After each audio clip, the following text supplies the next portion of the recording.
విజయవాడ సింగ్-నగర్ లో ప్రస్తుత పరిస్థితిని మా ప్రతినిధి కనకారావు ప్రత్యక్ష ప్రసారం ద్వారా అందిస్తారు.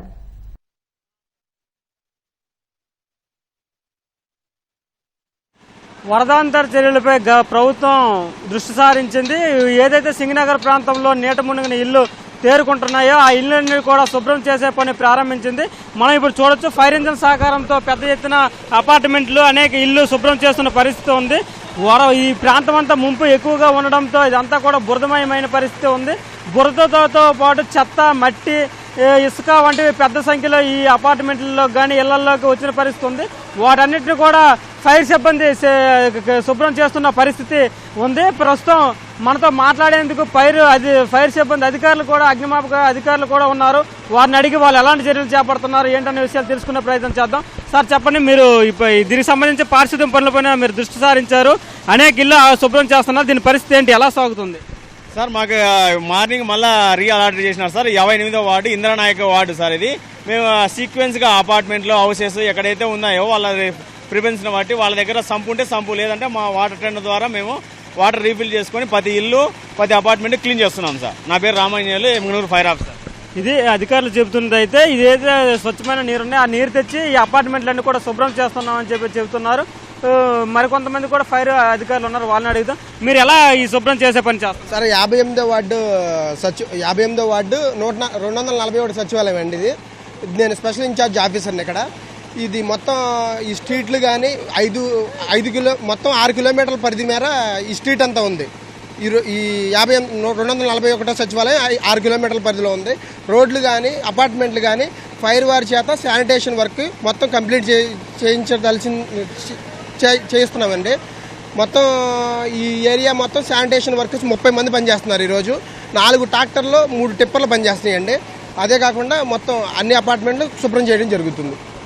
ఇది అధికారులు చెబుతున్న విషయం. అయితే పారిశుద్ధ్య పనులపైన ప్రభుత్వం దృష్టి సారించింది. సుమారు 7,000 మంది పారిశుద్ధ్య కార్మికులు విజయవాడ చేరుకున్నారు. ఈ రాష్ట్రంలోని వివిధ మున్సిపాలిటీలు, నగర పంచాయతీల నుంచి పెద్ద సంఖ్యలో పారిశుద్ధ్య కార్మికులు అయితే చేరుకున్నారు. అనేక అపార్ట్మెంట్లు కానీ ఇళ్లలోకి చేరిన ఏదైతే మురుగు, దాంతోపాటు మట్టి, ఇసుక, బురద వంటివి ఉన్నాయో వాటన్నిటి కూడా తొలగించే పని చేస్తున్నారు. ఇప్పుడు ఇవైతే వేగవంతంగానే సాగుతున్నాయి. ప్రజలకు కూడా ఏ ఇబ్బంది లేకుండా అనేక చర్యలు అయితే చేపట్టారు. వారు తాగునీరు కానీ, ఆహార పదార్థాలు కానీ, పళ్ళు, బిస్కెట్లు, రొట్టెలు, పాలు వంటివన్నీ అందిస్తున్న పరిస్థితి. నిత్యావసర సరుకుల్ని కూడా ప్రభుత్వం పంపిణీ వేగవంతం చేసిందనే చెప్పొచ్చు. ఇప్పటికే ముంపు నుంచి తేరుకున్న ప్రాంతాలన్నింటిలో కూడా పెద్ద ఎత్తున నిత్యావసర సరుకుల పంపిణీ కూడా చేపట్టింది. దీనికి సంబంధించి కొంతమంది స్థానికులు ఉన్నారు, వాళ్ళని అడిగి తెలుసుకుందాం వాళ్ళకి ఎలాంటి ప్రభుత్వం సహాయం అందింది ఈ వారం రోజుల పాటు. అదేవిధంగా ఇప్పుడు ఈ సహాయక చర్యలు ఎలా సాగుతున్నాయి అనే విషయాలు తెలుసుకుందాం. సార్, ఈ వారం రోజుల పాటు ఈ మీకు ప్రభుత్వం నుంచి ఎలాంటి సహకారం అందింది, దాంతోపాటు ఈ పారిశుద్ధ్య పనులు జరుగుతున్నాయి, దీనికి ఏమంటారు? పోయిన ఆదివారం ఉదయం 7 గంటల నుండి వరద ఉధృత పెరిగిందండి. ఆ రోజు నుండి ఈ రోజు వరకు అధికారులు కానీ సిబ్బంది కానీ అందరూ దగ్గరుండి రాష్ట్ర ముఖ్యమంత్రి వారిలో సుమారు 8 సార్లు వచ్చారండి సింగ్-నగర్ డౌన్కి. ఒక ముఖ్యమంత్రి స్థాయిలో వ్యక్తి కూడా 8 సార్లు వచ్చి ప్రతిదీ కూడా ఒక అధికారులాగా దగ్గరుండి పనులు చేపించారు.